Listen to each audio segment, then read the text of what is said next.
Hi everyone, this is Heather Lautanen from the Flourish Academy, where our goal is to empower, educate, and elevate you to create a life that you love through the art and business of photography.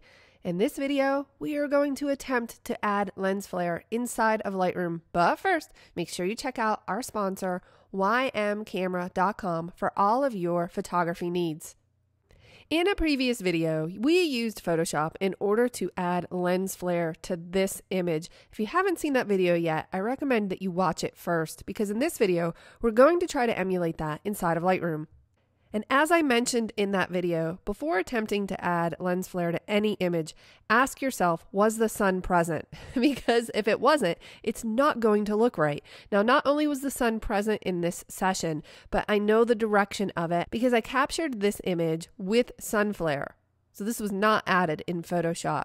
Also, in that video, we looked at this layer in Photoshop and I thought, well, I'll go ahead and bring that into Lightroom and see if I can get something to look similar. It will not look identical. We don't have sophisticated filters inside of Lightroom, but I have accepted this challenge and we'll see what we can do.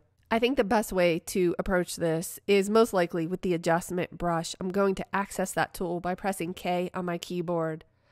Flare is really an increase in exposure, a decrease in contrast, possibly the highlights down a little bit. I know that sounds a little counterintuitive, but we'll see how that looks.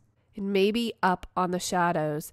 And what I'm going to do is make sure that my flow is at 100, my density is at 100, and I'm just going to click and brush right here so I can see what I have. Okay, so I have some light that I'm adding. I think this is off to a good start. Let me go ahead and delete or backspace in order to get rid of that. Let's make this brush a little bit bigger so we can place the large portion of the sun up here, and we'll just click that and let's take a look at the exposure. That looks pretty good.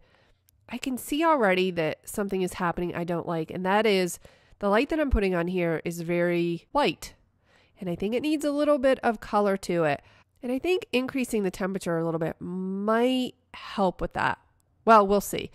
So next I'm going to make this brush a little bit smaller and then a little bit smaller, and I'm just going to start to brush different orbs of light. I also might attempt to take the feather down and maybe click no, negative, that's not going to work. Although you could do something like that. There are your orbs of light. That's a little bit too strong. Let's undo that with a Command or Control Z a few times and soften that feather just a little bit. That actually looks pretty good.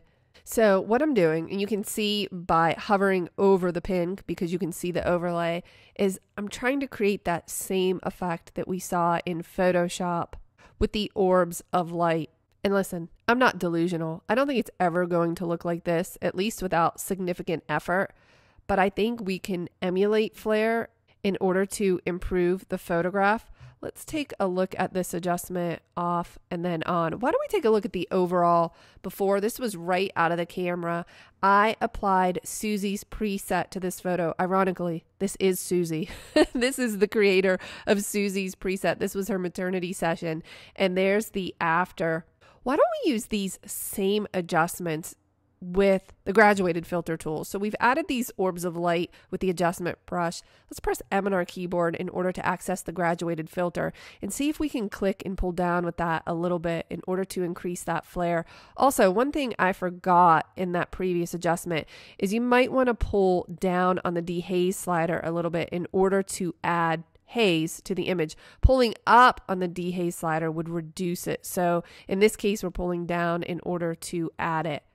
Again, this seems a little white to me, so I'm going to warm it up using the temperature. Let's drop that tool by pressing M and look at the overall before and after.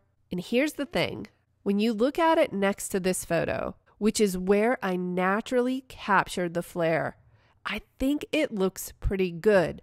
If you look at it compared to the flare in Photoshop, well, yes, it looks slightly different because of those orbs of light. I suppose it depends upon two things: the look you're going for and the time you wish to invest in getting that look. Whenever I feel the need to increase or add a little bit more flare to my images, I typically approach this in Lightroom because I like the way it looks and I think it's faster and more efficient. I hope that you found this useful. I'll see you in the next video.